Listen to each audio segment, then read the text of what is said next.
Questions for Coach?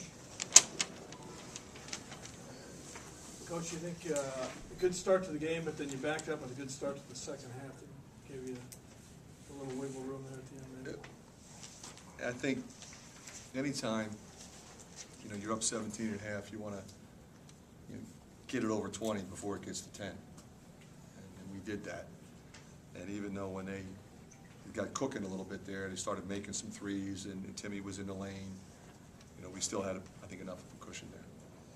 Bryce seemed to play one of his better Oh, ball he was games great. today. I mean, I thought the way he ran the break in the first half is, how he was running it at the end of the year. It's how he's been running it lately. And we're a different team. He's pushing it. His decision-making today was phenomenal. 5-1 assists, but he locked in on the glass. I mean, this is a team that really rebounds. He gets 7 rebounds, 17 points, made his free throws. In the second half, that one stretch where we were really struggling offensively for about 3 or 4 minutes, he made a huge basket in traffic at the end of the shot clock. I mean, just really played like a senior. He seemed to play pretty good defense on Frazier, too. He did, and the funny thing is, you look at Timmy, and he still goes for 23, but, we did a pretty good job corralling him, I think, in the first half, and for the most part in the second half, but and we got him 7 turns. That was good, but we got to do a little better next time. Do you think starting puts him in a better frame of mind? No question. Absolutely. That's probably true for just about everybody. There are some that, for whatever reason, like to come off the bench. And I think he much preferred to start. Aaron White was all over the place, too. I think he had 17 points, 9 rebounds, assists, steals. Just seemed to do it all for you. The other thing is, I think from a stamina standpoint, Scott, I thought he was really a different person. I don't know if I could have played him 32 minutes in an intense game 8 weeks ago. But, he's still making plays. I mean, he's got 3 blocks, 2 steals, 4 assists, 17 points, 9 rebounds, 2 dunks, 5 for 6 from the line. I mean, what more can you say? The Very impressive freshman. team got off to a fast start again like they did in the Minnesota game. Well, I think, that was a result of our defense. Stops and fast break. Stop, fast break. Aaron White hit a couple threes in that run, and that helped because we had them spread out a little bit. They were running back to keep us from getting layups, and hit a couple shots there. I'm sure rebounding was a big topic of emphasis after the Indiana game. How pleased are you with the last 2 games? Well, it was a big topic after the Indiana game, but especially in this game, this team really goes after every 50-50 ball and every rebound the same way. And they rely on second and third shot opportunities on the same possession. And we were ready for that, and we competed. You have to, or else they're just going to keep getting the ball back and make it that much hard for you. Just hang around, then he hits some threes, Frazier gets going, and that's kind of what happened in the Illinois game. You don't necessarily have a guy who is going to have like 15 rebounds a night or something like that. Are you pleased when you see the balance of rebounds? Well, you know what, the way they play, that's what it has to be. It's got to be everybody, and that was the most impressive thing about Bryce Cartwright's line, in my opinion, because you know who their leading rebounder is, Frazier. So our point guard had to get in there and mix it up today, and he did. Was there any anxiety for you with that 86-87 team here getting ready and wondering how your team would perform with all that attention on one of the great teams? And in all honesty, Rick, I have the same level of anxiety for every game, no matter what. If it's the first game of the season, if it's a crucial Big Ten game, I'm very focused, prepare hard, get these kids ready. The only thing I talked to them about was just understanding, who came before you and what legacy they left and the standard that we aspire to. I mean, they were ranked number 1. They were a bucket away from going to the Final Four. I mean, that's a team that legitimately could have won the national championship. So that's where we want to be, and that's the standard of what our fans expect for Iowa basketball. We got a little ways to go yet, but we're making progress, and I felt that they responded to that challenge and wanting to perform with those guys here. The inside passing has been pretty crisp the last couple of games. Is that just guys getting comfortable with one another? Well, I think it's also a function of White and McCabe. They're good passers. Masavi's not bad, but he's more of a post-up receiver, finisher, than he is a high-low dump-down passer or a driving kick guy. So So I think that's got a little to do with it. Were you ever starting to worry that maybe Bryce wasn't gonna get back to this level? I think very briefly, because in the beginning, we were just trying to figure out what was wrong with him. You know, we had a multitude of things that affected his energy level, that affected his concentration. I mean, he wasn't himself. So I can yell at him or whatever, but I mean, he wasn't physically ready to do it. There were a couple times where I felt like he was back healthy and then was still sideways a little bit with his game. And that was disappointing. And that's when I challenged him to play both ends of the floor. You know, you're not just the guy who runs the break and throws the ball to open people and makes a shot once in a while. You have to understand that you're the point of attack defensively. And once he bought into that, I mean, he's been a different player. I mean, he can affect the game. Some guys can't do it. He can. And he's doing it, so. Did the Wisconsin game, the way he played in the Wisconsin game, tell you that is in there, and was that maybe even more frustrating trying to get it back out there? Well, I think we all thought that, okay, this is him, he's back.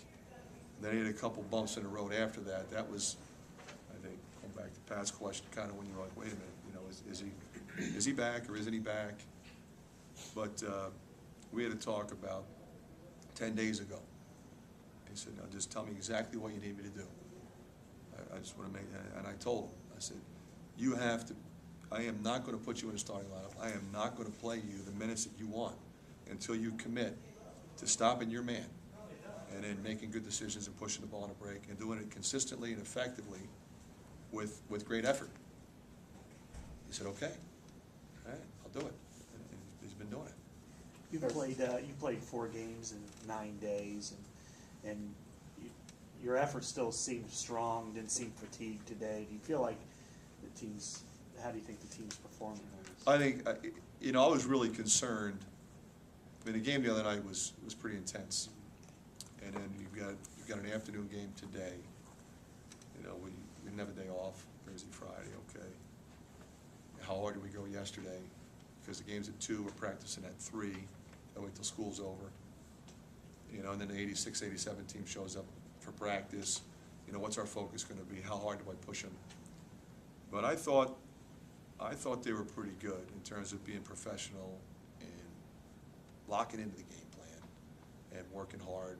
I didn't keep them out there forever, but we went hard. I mean, we went hard the last 2 days because they do some things with their press, and you know, they do some things with changing defenses, and they do some things with their rebounding and how they defend. If we didn't get them ready for that, it wouldn't matter if we had fresh legs. So they were going to play hard today. I was pretty sure that, and they'll get a well-deserved day off tomorrow. When you look at coming off last week where you lose to Nebraska at home, give up 103 at Indiana, you know, you maybe wondered where this team was going to go, but to look back now and get 2 wins this week, that kind of says something. Well, I think it does. But, you know, I go back to this. You know, the Nebraska game, we played pretty well in that game for a lot of the game. A lot of people thought we were going to win. We had the lead. You know, they made 3 or 4 plays at the end we didn't make. That was unfortunate. But I respect Nebraska. I respect their players, and they have some good players that make good plays. Indiana, offensively, we're pretty good. Scored 89 points, shoot 80% in the second half. We executed our break. We executed our offense. We scored. They're a lot bigger than we are. All right, so disappointed in the rebounding, disappointed in the defense. But, you know, it's not everything's awful. There were good things in that game, okay? What do we have to correct? We got to correct the defense. We got to get on the glass. And the other stuff is good, you know, and stay positive so that they don't get beaten down and feel like, oh, we just lost 2 games. And we lost to 2 good teams. And then we just beat 2 good teams. We got another good team coming up Thursday night. There's been a lot of ups and downs over the course of the year for your team and a lot of other teams in the league. How do you use that momentum from these past 2 games to spur into next Thursday? Well, we're not going to really change a lot in terms of how we approach game prep for Northwestern. As you know, it's a very unique prep. Anytime you're playing Billy, I mean, in the Princeton stuff, and he's done some things with it, you know, for his team. It's really made it difficult to stop. You know, we played them here last year. They made 16 threes. They made 14 the other night when they beat Nebraska. So we got to lock into what they do, how they do it. and then do the things that we think will be successful at the offensive end, and then rebound and those types of things. But I think we're going down there with a legitimately, you know, a pretty high confidence level in terms of how we're playing. But I think we have great respect for, you know, what they've done, where they are. They've got some great wins. You know, certainly, you know, beating Michigan State was a great win for them. It shows you what they're capable of doing. You think you're getting more consistency now? Well, I do. I think we are. I thought, you know, it was great to get Eric May back. Gave us, you know, 12 quality minutes. You know, still need to get Melson going a little bit. He got, you know, he got his 6 points. That's great. But we need a little more rebounding from him.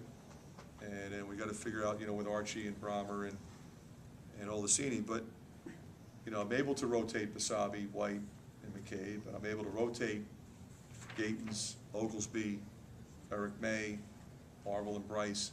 So we've got a pretty good nucleus there of smalls and bigs. But at some point in time, we're going to need the 5 men to come in and give us the quality minutes that Archie and Brahmer and Gabe have given us at some point in time. One You see more the que- start one your more team. question. You see the start your team had on both ends of the floor. How satisfying is that to watch as a coach? Well, I think the one thing we recognized in the second half was the first 4 minutes are going to be critical when you have a 17-point lead. I mean, if you're on the other end and that thing goes from 17 to 10, it's a completely different game. So you want to come out with the right mindset and get a lead. And you want to come out in the second half and get it past 20, and that's what we did. And I thought that was really, you know, a key part of the game. Okay, Thank you. Coach.